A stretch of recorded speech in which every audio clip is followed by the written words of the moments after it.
Hi అండి. ఇవాళ ఒక స్టోరీ టైంలో ఒక చిన్న స్టోరీ చూద్దాం. ఆ స్టోరీ ఏంటంటే మనుషులు పెద్దవాళ్ళు అయ్యేసరికి ఎక్కువ నగ్నంగా కనపడకుండా ఎక్కువ బట్టలు వేసుకోవటానికి ఇష్టపడుతున్నారు. ఇక్కడ నగ్నంగరది నేను ఒంటికి వేసుకున్న బట్టల గురించి కాదు, మనసులో కప్పుకున్న ముసుగు గురించి, బ్రెయిన్కి కప్పుకున్న ఫాగ్ గురించి. ఏంటంటే ఎక్కువ దాని నుంచి బయటకు రావడానికి ఇన్సెక్యూరిటీస్ ఉంటుంది. పిల్లలు ఏంటంటే దాన్ని బ్రేక్ చేయడానికి ఎక్కువ ఈ జనరేషన్ పిల్లలు ఎక్కువ ఇష్టపడుతుంటారు. ఈ ప్రాసెస్లో ఏంటంటే పెద్దవాళ్ళు అయ్యేసరికి గట్టిగా వాళ్ళు నవ్వలేని పరిస్థితుల్లో కూడా ఉంటారు. ఎక్కడ ఓపెన్గా తనకు నచ్చిన పని తను చేయాలని అనుకున్నా కూడా సొసైటీ ఏమనుకుంటుందో ఏమో అని ఒక ఫియర్. ఇప్పుడు ఉన్న జనరేషన్ పిల్లల్లో అది తెగింపు ఎక్కువ కనపడుతుంది. నా ఇష్టం, నా హ్యాపీనెస్ కోసం చేస్తున్నాను. మీ హ్యాపీనెస్కు చేస్తున్నారు, ఓకే. అది పక్కన వాళ్ళని ఎఫెక్ట్ అవ్వకుండా చూసుకోండి. పక్కన వాళ్ళు ఎఫెక్ట్ అయినప్పుడు ఆ సఫరింగ్ అనేది టోటల్ ఫ్యామిలీకి రిలేటెడ్గా ఉంటుంది.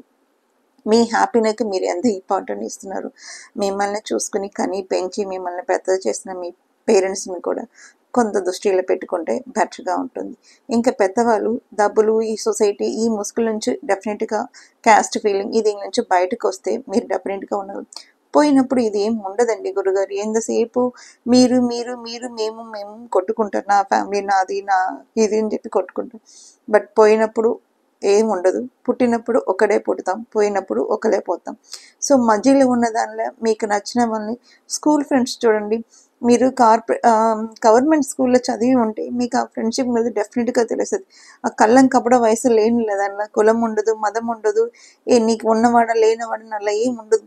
సో ఆ ఫ్రెండ్స్ మీద లైఫ్ లాంగ్ లీడ్ చేస్తుంది. చైల్డ్హుడ్ ఫ్రెండ్షిప్ నెవర్ ఫెయిల్ అండి. సో ఉన్న బాండింగ్ ఏంటంటే అసలు మామూలుగా ఉండదు. సో మీ మైండ్ సెట్ని ఫ్రెండ్ని ఫ్రెండ్ లాగా డీల్ చేయండి. వాళ్ళ వెనకాల ఉన్న సిఆర్ గురించో లేదంటే ముందు ఉన్న దాని గురించో డైమండ్ నెక్లెస్ గురించో కాదండి.